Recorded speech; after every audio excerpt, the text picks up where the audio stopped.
Guys, I have to be honest. I've been stealing from you. I've been robbing you blind, and I've enjoyed every minute of it.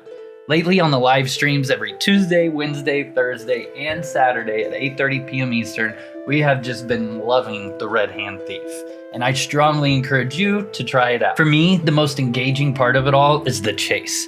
Whether I have an arcane scroll in my pack that I just stole from someone, or a command core that I just stole from someone, whatever it is, when they're chasing, that really gets the adrenaline pumping. So guys, today I'm going to share with you the template that I personally have been using.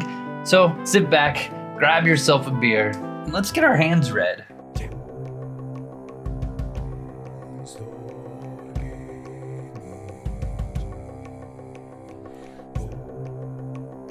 Alright guys, starting with the template, hiding at 100. We gotta be sneaky. So obviously, let's get this to 100. Magery at 100. Now I know a lot of people go with 80 Magery, but personally I went with 100 Magery, particularly so I could summon an elemental in a bind or blend in with the crowd. There's nothing more sneaky than being sneaky right out in plain sight. It is possible though that I may drop this down to 80 to free up 20 more points to put into stealth. Snooping at 100, obviously we want this at 100 so it's less noticeable we are peeking in others' bags. Stealing at 100, failing stealing is such a pain, so let's get this to 100, obviously. Wrestling at 100. Wrestling at 100 felt like a must. Nothing worse than getting interrupted when you're healing or trying to teleport away from a Dexter chasing you after a big score. Stealth at 100. 100 stealth gives you 15 steps. Like I was saying earlier, we could potentially take the 20 points for Magery and put it here for an extra 2 steps. Magic resist at 70. Protection from your mark if they're a spellcaster, as well as protection from other monsters. Alchemy at 50. This is for the stronger heal potions. Every point of health counts. Let's talk about the Thief Codex. This actually helps a lot in terms of Redhand. So if you happen to have leveled this bad boy up, listen up. Overlooked reduces the range creatures will aggro to you, thus sometimes forcing monsters to attack your mark rather than you. When they are chasing you, this just creates another escape route if you run into a bunch of monsters, as well as just making it easier to navigate through the dungeon unharmed. I'm definitely putting 6 points into this one. The other one I focused on for Redhand was Without a Trace. Smoke bombs are handy dandy and lifesavers.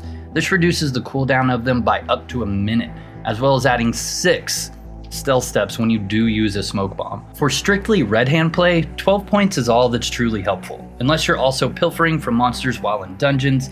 If you're looking for a great template to level your codex, here's what I personally used. You can click the card on the top right of the screen, and I will also link the video in the comments below. Let's talk about aspect. If you got it, use it. Void armor is so amazing for this as it will help you stay alive. The best part is, even when you take damage from an AoE, your void armor will heal you back and you won't lose your hidden status, nor will they see the animation. Another option is Shadow, as it will help you stealth much longer distances and even recover lost hit points as you stealth step. Keep in mind, however, once you're flagged in PvP, your aspect bonuses will fade.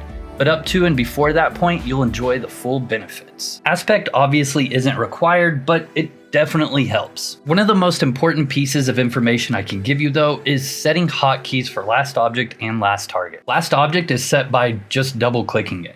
This will be a bag or a pouch. Once you double click it, it's your last object. Then you can use your hotkey to open said bag immediately. Once you're inside, setting last target will allow you to steal the item much easier when it's time to make the yoink. So remember, object is containers, target is item. I'm not gonna go into full detail on all the different intricate details of Redhand Thief.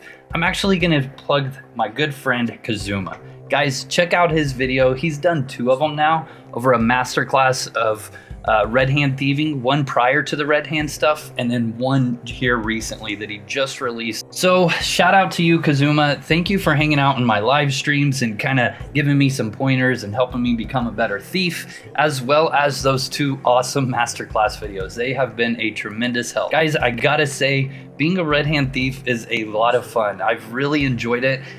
It's really given me that adrenaline pumping through my veins again, just like, you know, when you're running from a PK, when you were starting out over here. It's a blast. I truly recommend that you guys give it a shot.